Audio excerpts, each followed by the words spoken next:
இந்த உலகத்தில் மனுஷங்கிட்ட இருந்து மனுஷன் பிறக்கும்போது எவ்வளவோ வியாதிகளும் கூடவே சேர்ந்து தான் பிறக்குது. இந்த வியாதிங்கிறது உடம்புல மாத்திரம் இல்லைங்க, மனசுலையும் சேர்ந்து தான் பிறக்குது. அப்படிப்பட்ட ஒரு வியாதியை தான் நான் இங்கே படமாக்கியிருக்கேன்.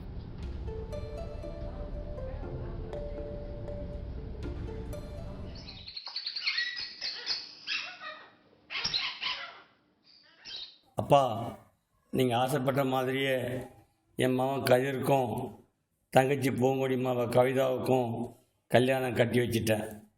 அது மட்டும் இல்லை, நம்ம பூங்கொடி மாப்பிள்ளை கதிருக்கு மெட்ராஸில் ஒரு நல்ல வேலைக்கும் ஏற்பாடு செஞ்சுருக்காரு.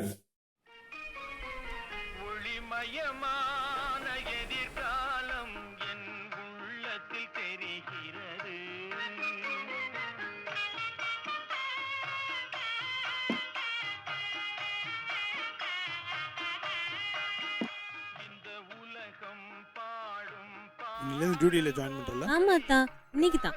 சரி, நைட் ஷிஃப்ட் போகிறத தவிர்க்க முடியாதா? அதான் கல்யாணத்துக்கு முன்னாடியே சொல்லிட்டேனேத்தா, நாங்கள் யூஎஸ்ல இருக்க கிளையண்ட்டுக்கு ஒர்க் பண்ணுறதுனால அவங்க கூட சேர்ந்து வேலை பார்த்தா தான் உண்டு. அதான் 7 மணிக்கு போகிறேன். அத்தா, என்ன யோசிக்கிறீங்க? இந்த வெளிநாட்டு கம்பெனியில் ஏதாவது நைட்டில் பார்க்குற வேலை இருந்தால் சொல்லேன். அதை நான் இங்கேருந்து பக்கத்துலேயே பார்த்துட்டு போகிறேன். அதுக்கு நீங்கள் நைட் வாட்ச்மேன் வேலைக்கு தான் போகணும்.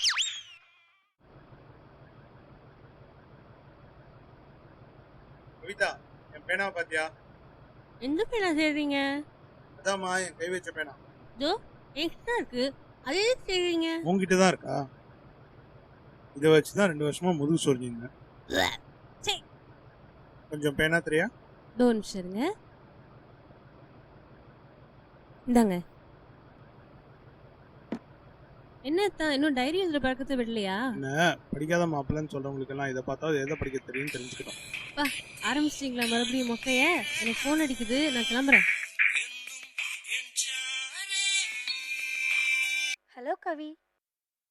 ஏய் சொல்லுடி, எப்படி இருக்க? சூப்பரா இருக்கேன். ஹேய் கல்யாண பொண்ணே, நீ எப்படி இருக்க? ரொம்ப நல்லா இருக்கேன். அப்புறம் சிங்கப்பூர்லாம் எப்படி இருந்துச்சு? ஹனிமூன் ட்ரிப்லாம் எப்படி நல்லா போச்சா? வண்டர்ஃபுல் டி, ரொம்ப நல்லா போச்சு. எல்லா இடமும் சுத்தி பார்த்தேன்டி. நாங்க போன டூர் பேக்ல நம்ம ஆபீஸ் கேப் மாதிரி தெரு தெருவா சுத்தி காமிச்சாங்கன்னா பாத்துக்கோயேன். சரிடி, ஆபீஸ் கேப் வந்துருச்சு, நான் அப்புறம் பேசுறேன். பை. ஓகே, பைடா. வேலை விஷயமாக மாமா கொடுத்த சிபாரிசு கடிதத்துடன் தாசில்தார் அலுவலகம் சென்று வந்தேன். ட்ரெஸ்ஸிங் டேபிள் மேல பூ வாங்கி வச்சிருக்கேன், மறக்காம வச்சுட்டு போ. என்னது இது? கனகாமரம். நான் மட்டும் என்ன புளிய மரம் நான் சொன்னேன்? எனக்கு மல்லிப்பூ தான் பிடிக்கும்னு உங்களுக்கு தெரியாதா? இன்னைக்கு மல்லி கிடைக்கலமா, நாளைக்கு வாங்கி தரேனே.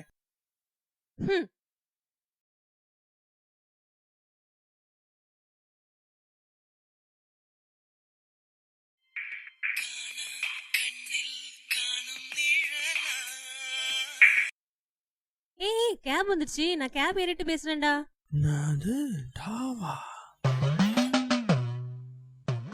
அத்தா, டேபிள் மேல மளிகை சாமான் லிஸ்ட் வச்சிருக்கேன், பையன் வந்தா மறக்காம கொடுத்துருங்க.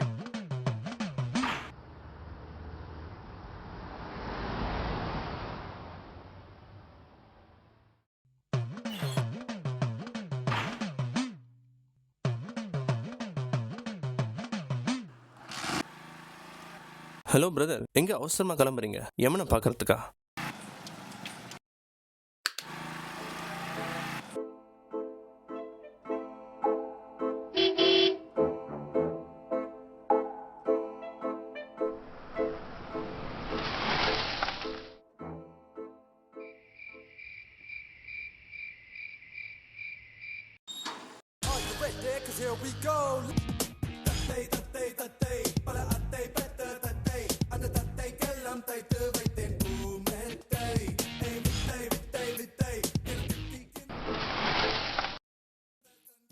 சார் கொஞ்சம் சீட் பெல்ட் போடுங்க சார்.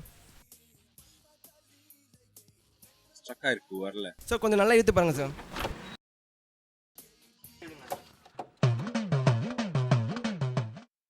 ஓகே, நான் லாக் ஆயிடுச்சு.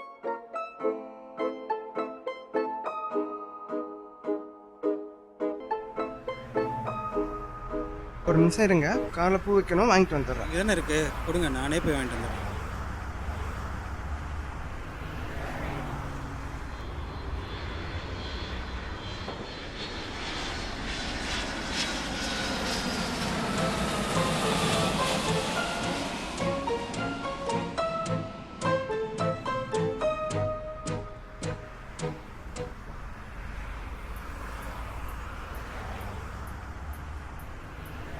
கவிதா உங்க தலையில இருக்கிற பூல பூச்சி இருக்கு. ஈய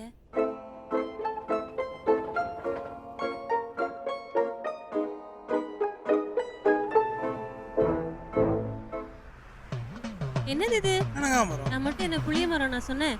எனக்கு மல்லிப்பூ தான் பிடிக்கும்னு உங்களுக்கு தெரியாதா?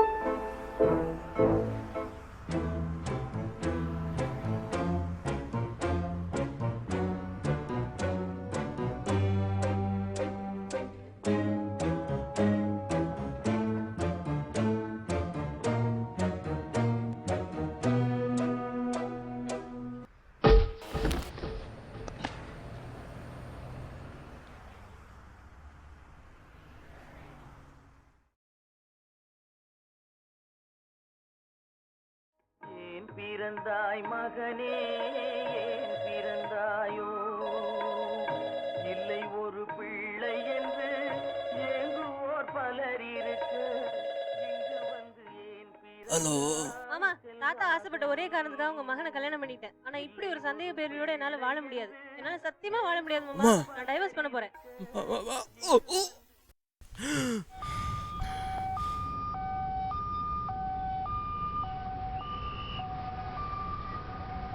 இப்போ இதுக்கு உங்க ஹஸ்பண்ட் ஆஃபீஸ் பக்கம் வந்தாரு.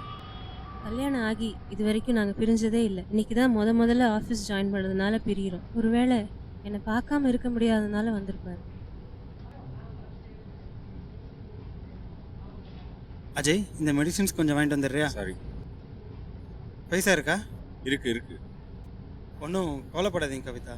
டாக்டர் கிட்ட பேசிட்டேன். தலையில் அடிபட்டிருக்கிறதுனால 3 நாள் அப்சர்வேஷனில் இருக்க சொல்லியிருக்காரு.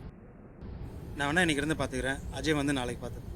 நீங்கள் வேணா 3rd டே வந்து டிஸ்சார்ஜ் பண்ணி கூப்பிட்டு போயிடுங்க. வருத்தப்படுறதுக்கு ஒன்றும் இல்லை. ம்.